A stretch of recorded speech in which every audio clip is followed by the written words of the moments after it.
Ito yung ating ipopropagate na Hoya plant, Aphenis bovis. At nagbubulaklak siya. Ayan siya, oh. Ayan. Yan yung bulaklak ng ating Hoya, Aphenis bovis. At ayun sa nakikita nyo, iba yung texture yung kanyang dahon. Para siyang velvet. Velvety yung kanyang dahon. Ayan, oh. Hindi ko na siya binasa kasi pinasok ko dito sa loob. Gawa ng parang aambon na naman dyan sa labas. At kapag dumilat naman ang araw, sobrang init naman. Kaya ayan, i-propagate na natin.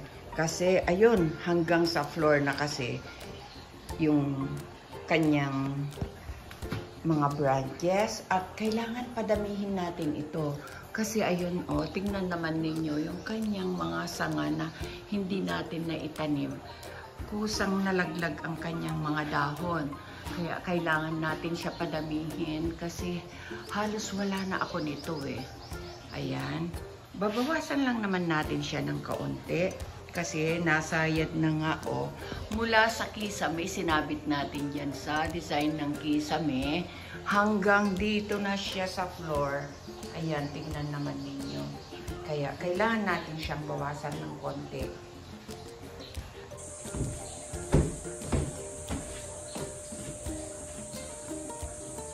Hello everyone! Welcome back to my working area. Ngayong araw na ito, mag-propagate tayo ng Hoya Aphenis bovis. Kasi itong Hoya na ito, sobrang rare lang dito sa atin, sa Pilipinas. Ito yung, ang dahon na ay velvety. Kaya, paramihin natin siya kasi ito, nagbubulaklak na. Pinakita ko sa inyo kanina, yung klase ng kanyang bulaklak. At napakaganda talaga siya. Kaya, kailangan natin paramihin. Kasi ayun sa napapansin natin, ganito na yung mga iba niyang mga tangkay, wala nang dahon. Kaya pwede na rin natin siya bawasan. At ito naman iba, sobrang hahaba na. Kaya itanim natin itong mga walang dahon na ito at para magdahon ulit. At para magkaroon tayo ng maraming Hoya Aphenis bovis. Kasi sobrang rare nga dito sa Pilipinas ito. Nung nabili ko ito, iilang dahon lang at medyo pricey kasi ang sabi nga nila, galing pa daw ito ng Thailand. Kaya ayan, mag-propagate tayo gaya ng ginagawa ko sa aking mga Hoya plants na gamit ang paper tissue o kaya bathroom tissue. At ilalagay natin dito sa aking hanging plant, gawa nga sobrang masikip yung aking terrace garden. Kaya yun lang ang paraan natin, yung mga nakahanging plant, iyahang lang natin ang mga plants natin na vining o yung mga umaakyat na halaman natin para naman magkaroon tayo ng space at saka para magiging masaya din ang ating mga plant. So ayan, umpisan na natin. Pero kung bago pa kayo sa aking channel, sana huwag kalimutan mag-like and subscribe. Ayan, umpisan na natin. Asan na ba yung gunting ko? Kanina lang hawak ko. Ayun! Ito. Ang gamit natin dito ay, kaya natin babalutan siya para huminto yung kanyang pagdagta kasi madagta kasi ang ating mga Hoya plant. At ang mga Hoya plant natin, kukunti lang kasi ang mga lupa nila, kaya hindi natin hayaan na ma-dehydrate sila pag pinutulan. Kaya lalagyan natin ng tissue para huminto agad yung pagdadagta. At babalutan din natin ng tissue yung ating puputulin para yun din ang magsilbi na cover ng kanyang node para tubuan agad ng ugat. Ayan. Tingnan nyo na lang kung paano gagawin natin na gamit ang tissue paper. Yun, ang uunahin natin na sangkay ito. Kaya tingnan nyo naman, wala na siya talagang, ayan, dito natin siya puputulan. Ayan, tingnan nyo. Ayan siya, nagdagta na nga. Kaya balutan natin ng tissue paper para hindi rin kumalat kung saan saan. Yan, yung kanyang dagta. At nasa loob tayo ng bahay. Okay. Mahirap maglinis. At babalutan natin yung ating pinagputulan bago pa tumulo. O may gulay. Ayun na, matutuluan na yata ako.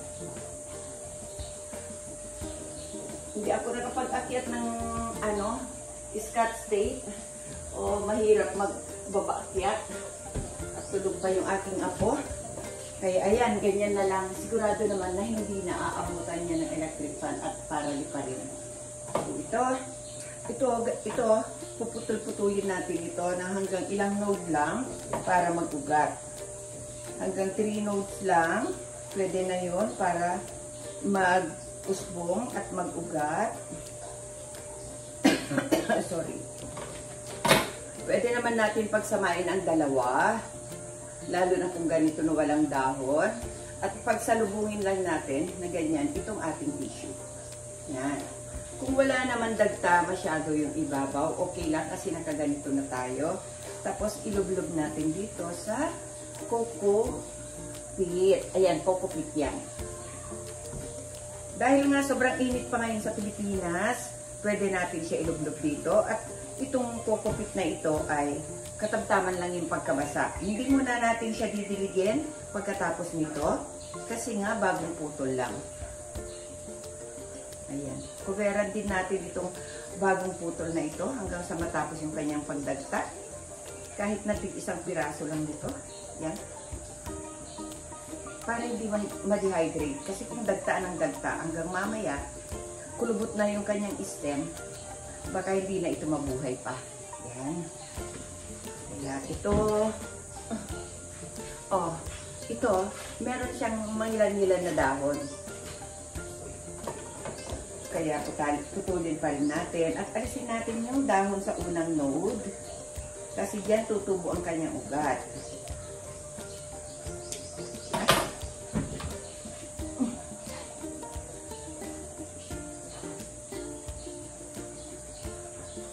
Dahil may dahon siya, hayaan natin siya na mag-isa dito. Ay, baliktad. Yan. Kahit yung pinagtanggalan din natin ng mga mga dahon. Tama ba ito? Para magbaliktad. Okay, tama naman.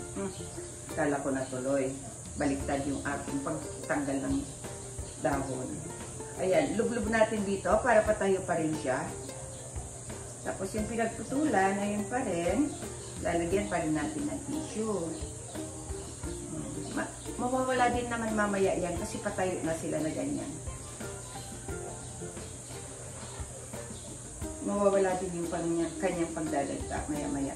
Ito nang hinayang ako tanggalan na ng dahon dahil ilan yung dahon. Kaya ito na lang gagawin natin. Medyo mahaba itong putol ng isa na ito. Pwede natin kapalan itong tissue kasi magsisilbing lupa niya ito. Maganda naman ang tissue paper sa ating mga plants kasi puno din yung ginagawa na tissue, diba?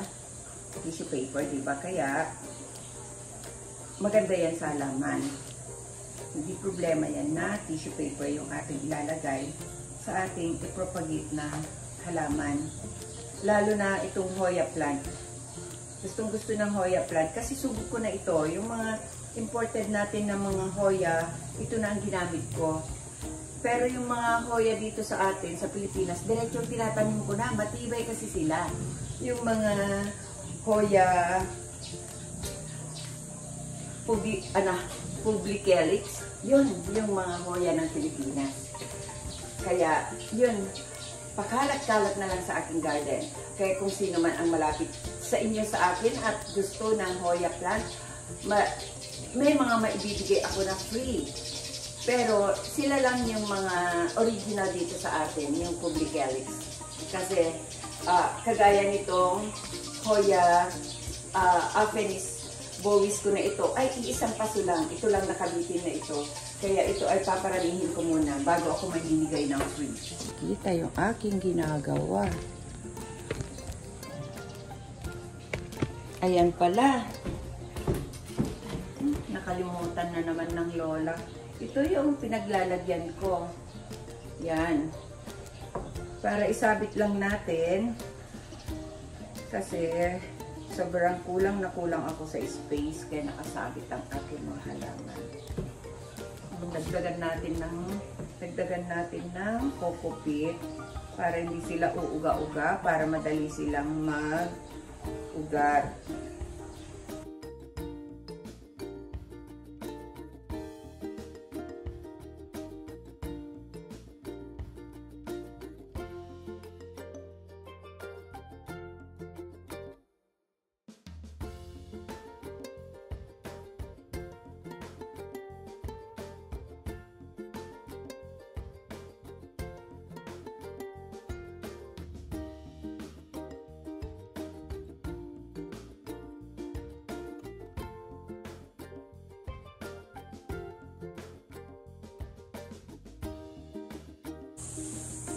Okay. Tingnan naman ninyo, nagkalat na sa kanyang dahon.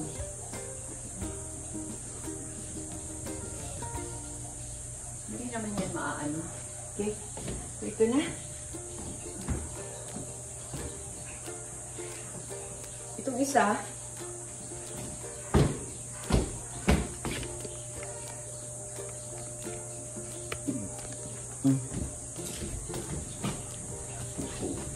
tapos itong isa naman, sobrang haba.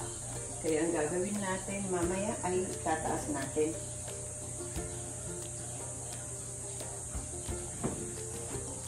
Okay. So, babalutin na natin ng tissue paper.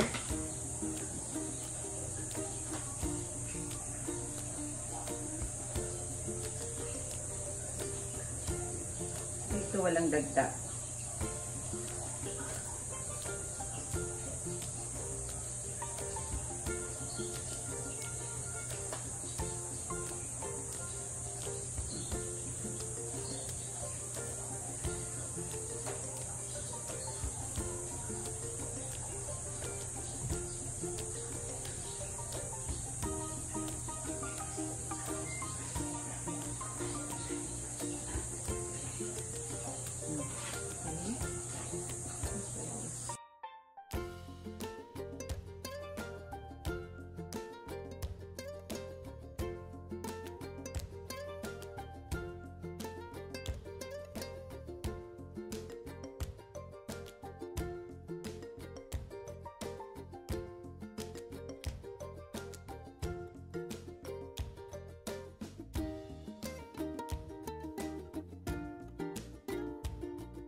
I-check din natin kung kulang na sa coco peat ang ating paso.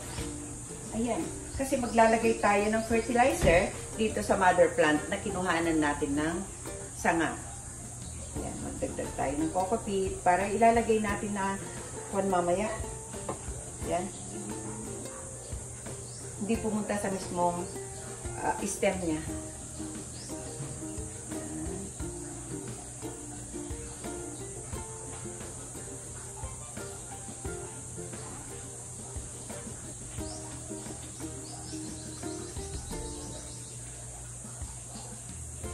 Coco cubes kasing karamihan na nandito.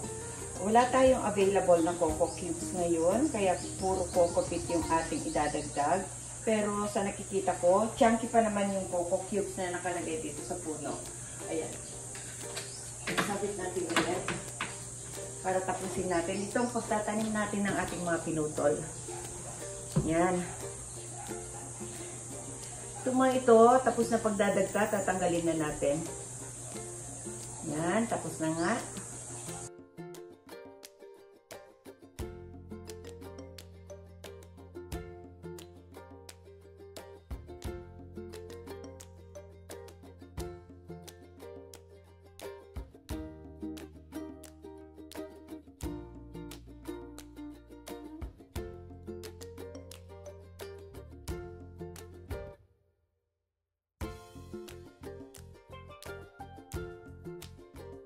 Dito sa mother plant ay yung 14-14-14 complete fertilizer.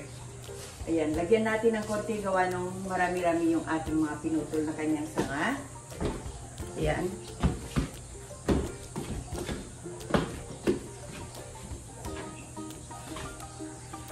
Ito yung mother plant. Ayan, hindi ko muna inalis yung tissue paper dahil tuloy-tuloy yung pagdagta niya. Ayan, at lalagyan na natin ng complete fertilizer. Itong complete natin, sa totoo lang, yung complete ko na ito ay pang ano to, pang variegated, pero wala kasi akong complete fertilizer na ano ngayon, na available. So, pwede naman ito, pwede itong para sa variegated. Hindi naman magbabago ang dahon. At kung maging variegated man ito, di ang ganda, di ba? Yan. Lagyan lang natin ng isang scoop. Huwag natin ilapit sa kanyang puno para hindi mabulok. Yan. O, ayan. Nalagyan na siya ng fertilizer. Yan. Dahil kahapon nadilig naman ito at coco cubes yung kanyang pinagtatamnan o pinagkatatamnan, coco cubes at saka coco peat. At isa din dito, nalagyan ko din ito ng pumice stone. Kaya, okay pa ito. Hindi pa problema, kahit na hindi siya diligin. At dito din muna siya sa loob ng bahay. I-enjoy ko muna itsura niya habang bagong putol siya at meron pa din siyang bulaklak. Ayan, dito muna siya sa loob ng bahay. Bukas ko na siya ilalabas kasi gusto ko muna yung kanyang bulaklak makita habang dadaan-daan ako dito sa aking working area. Yan. Itong mga bagong tanim, hindi pa nila kailangan ng fertilizer. Kaya tataas natin ng ating camera. Yan. Dali lang ha. Yan na.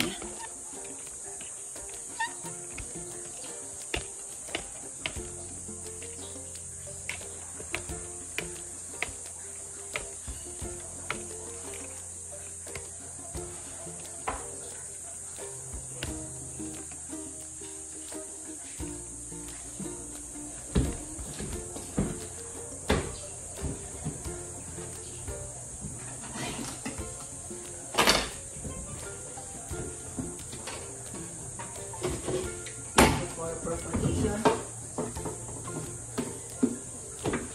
Ayan, uupo na ako kasi hindi na tayo nagkakakitaan na naman. Ayan, tapos na tayo. Ito yung mga ating nagawa. Tatlo ito, isasabit natin itong mga ito. Ayan. Ito, si mother plant. Hindi muna natin ilalabas gaya ng sinabi ko. At para hindi matapak-tapakan. O, ayun, tingnan nyo naman yung dulo na tapakan na ito. Kasi nga, nasayad na sa floor. Okay, maraming salamat ulit sa inyong panonood. Sana huwag kayong magsawa sa pagsuporta sa aking channel. Maraming salamat ulit. At sana nagustuhan ninyo at nag-enjoy kayo at may natutunan din kayo. At kung malapit kayo sa aking lugar dito sa Dasmariñas, Cavite, pwede nyo akong i-message kahit sa comment section at sinasagot ko yun dahil napakaliit pa ang aking channel para bigyan ko kayo ng Hoya plant for free na Hoya publicalis. Ayan, maraming salamat ulit at God bless us all. Bye!